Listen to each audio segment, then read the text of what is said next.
Hi. Now, yesterday we all saw what happened in Venezuela and how the president was taken away or abducted in front of the whole world by US Special Forces. Now, imagine if Vladimir Putin does the same with Ukrainian leadership, what will be the response of Western media? Or imagine if Xi Jinping does the same with Taiwanese leadership, what will be the response of Western media? So you can better judge yourself what's going on. And if drug is the reason, then I'll ask why Trump pardoned the former leader of Honduras, Hernandez, who was a major supporter of the drug cartels, convicted for facilitating the transfer of drugs from Honduras to United States of America, and now he is walking free. So drug is also not an issue at all, and so is not the US national security.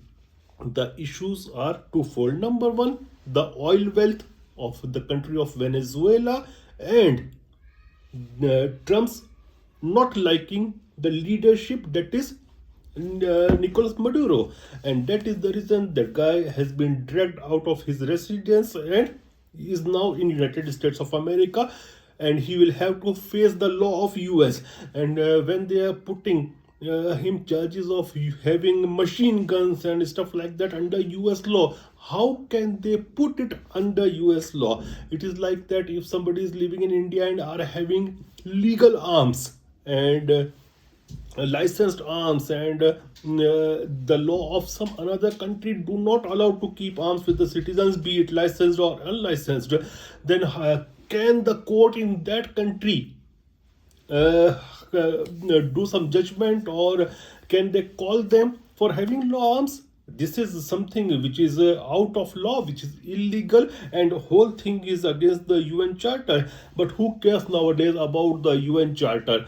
And well, the rule of law is not there. It is for sure the rule of jungle is roaring. But now what? I think the next few hours of Venezuela are very important. And one more thing, this kind of action would not have taken place without corruption in the government and military of Venezuela, because we did not saw any major gunfight there, or the Venezuelan military tried to stop the US forces. It was not there. Everything went hunky dory for US forces. So this shows that the officers or military leadership or even the political leadership of Venezuela was hand in glove in this operation.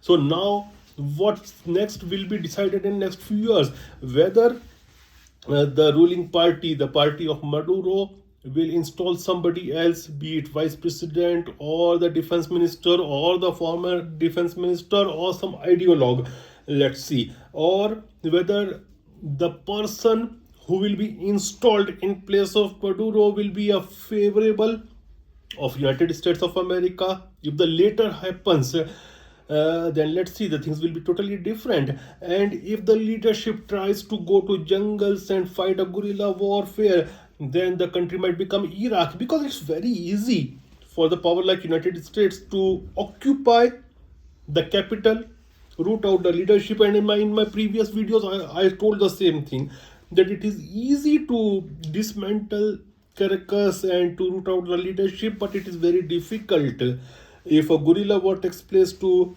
manage the things, like we saw the same story in Iraq. So let's see what happens. It will be interesting to see if the three-letter agency of United States has not penetrated the political structure of Venezuela, then things can be different. If they have done it already, then there could be a US friendly government installed, and money can change a lot of things. A lot of money can come, the sanctions will be over, and things may become favorable for that installed leadership and for United States of America, and American companies will be taking all the tenders for oil companies for oil extraction and exports, and that will give an edge to United States. Now, other vis-a-vis other countries, well, I think the new security doctrine of United States released in 2025 mentioned that they will be taking care of the Western Hemisphere. So they are backtracking from the global leadership or global policing to regional policing, and that is a bad news for the Latin American countries which are on earth with US current leadership, not necessarily with US but the current leadership. And let's see what happens with Colombia or with Mexico, because Mexico has a lot of much more drug cartels and problems. Let's see what happens. But even in other places like country like Iran, I think now Iranian leadership must be very cautious, and things can be very bad for Iran as well, because the US might try to repeat the same kind of thing in Iran. I don't think that it's easy, but if suppose the elements of IRGC and military and Iranian police are also corrupted, then things can be different, like it happened in Caracas. So let's see. But I think the Iranians might be having sleepless nights right now, and so even Zelensky. Because if Putin tries to imitate this, but though I don't think that Russia has got that kind of capability, but definitely China has got vis-a-vis Taiwan. So this is setting a very bad precedent that if you have power, you can enter a country, abduct the leadership, and dictate your terms. So much so for the rule-based world order. It was never a law-based, but there is no rule-based even right now.